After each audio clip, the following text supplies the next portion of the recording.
माँ जैसा न कोई। विमल बहुत परेशान था। उसे समझ में नहीं आ रहा था कि वो इस परिस्थिति से कैसे निपटे।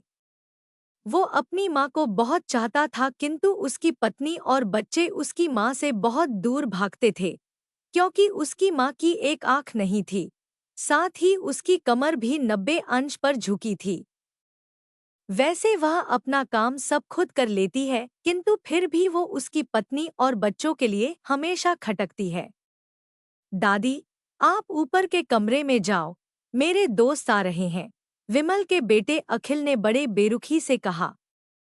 पर बेटा, मैं तो यहाँ बहुत दूर बैठी हूँ, विमल की माँ ने बहुत प्यार से कहा। नहीं, आप उनके सामने मत रहो, वो मुझे चिढ़ाते हैं, अखिल ने जोर से डांटते हुए कहा। क्या हुआ अखिल, क्यों चिल्ला रहे हो? विमल की पत्नी कामनी ने किचन से ही आवाज लगाई। देखो ना माँ, ये दादी यहीं ड्राइंग रूम में बैठी हैं और मेरे दोस्त आ रहे हैं, अखिल ने शिकायत भरे लहजे में कहा।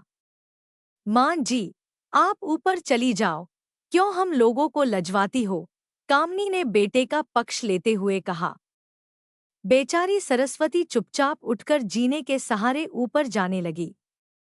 कमर झुकी होने के कारण उन्हें ऊपर चढ़ने में बहुत परेशानी हो रही थी, किंतु वो पूरी ताकत से ऊपर के एक अकेले कोने वाले कमरे में जाकर बैठ गईं। विमल बाजू के कमरे से सब सुन रहा था। उसे कष्ट हो रहा था कि उसकी माँ को अपमानित होना पड़ रहा है, किंतु वो असहाय था। अगर वो कुछ कहता है तो पत्नी और बच्चे उसका विरोध करने लगते हैं। दूसरे उनके तर्क भी सही लगते हैं। चूंकि वो एक प्रशासनिक अधिकारी था, उसका सामाजिक स्तर बहुत ऊंचा था, उसकी ससुराल भी एक उच्च घराने में थी, वह चुपचाप इस तरह हर दिन अपनी माँ को अपमानित होते देखता रहता था। रात को विमल की पत्नी ने कहा, देखो जी, अब कुछ करो। कल कलेक्टर साहब की पत्नी आई थी। माँ जी अपनी देशी धुन धारा में उनसे मिली। मुझे बहुत शर्म आ रही थी बताते हुए कि ये मेरी सास है। मैंने कह दिया कि दूर की रिश्तेदार हैं, इलाज कराने आई हैं। विमल को रोना आ गया, किंतु फिर भी वह चुप रहा। उसे समझ में नहीं आ रहा था कि वो क्या करे। अपने बेटे की मन स्थिति को सरस्वती अच्छी तरह से जानती थी और बेटे को कोई कष्ट न हो इसलिए वो हर बात को चुपचाप सह लेती थी। विमल बहुत उदास रहने लगा। एक तरफ परिवार और सामाजिक स्तर पर जीने की प्रतिबद्धता थी, तो दूसरी ओर माँ। आखिर माँ से अपने बेटे की यह हालत नहीं देखी गई। एक दिन उसने अपने बेटे से कहा, विमल, बहुत दिन हो गए हैं, मैं अपने गांव जाना चाहती हूँ, मुझे वहां पहुंचा दो, मेरा यहाँ मन नहीं ला रहा। किंतु माँ, वहां तो कोई नहीं है, तुम्हारी देखभाल कौन करेगा? विमल ने आश्चर्य से पूछा। अरे, सब गांव वाले तो हैं, और वो तुम्हारे मामा जी तो उसी गांव में रहते हैं, और फिर हम सारी व्यवस्थाएं कराएंगे ना। कामनी को तो जैसे मन की मुराद मिल गई हो। हाँ बेटा, बहू सही कह रही है, सरस्वती ने लंबी सांस लेते हुए कहा। विमल जानता था कि गांव में माँ की देखभाल करने वाला कोई नहीं है, लेकिन अपनी पत्नी की जिद के कारण वह अपनी माँ को गांव छोड़ने पर विवश हो गया। माँ को गांव छोड़कर आते वक्त उसे रोना आ रहा था तथा अपनी बेप्सी पर गुस्सा भी आ रहा था, किंतु परिवार, पत्नी और समाज ने उसके इन मनोभावों को दबा दिया और वो सुकून सा महसूस करने लगा। कुछ दिनों के बाद उसके चाचा, जो अमेरिका में रहते थे, आने वाले थे। जब विमल बहुत छोटा था, उसके पिता जीवित थे तब वो भारत आए थे और उसके बाद वो अब भारत आने वाले थे। पूरा परिवार और आस पड़ोस बहुत उत्साहित था।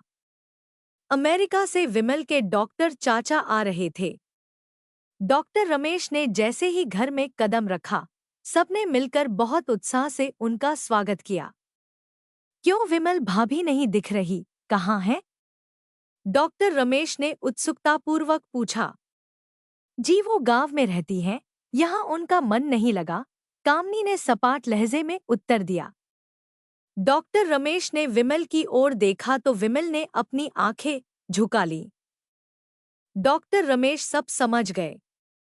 बोले, कल हम भाभी से मिलने गांव चलेंगे सब लोग।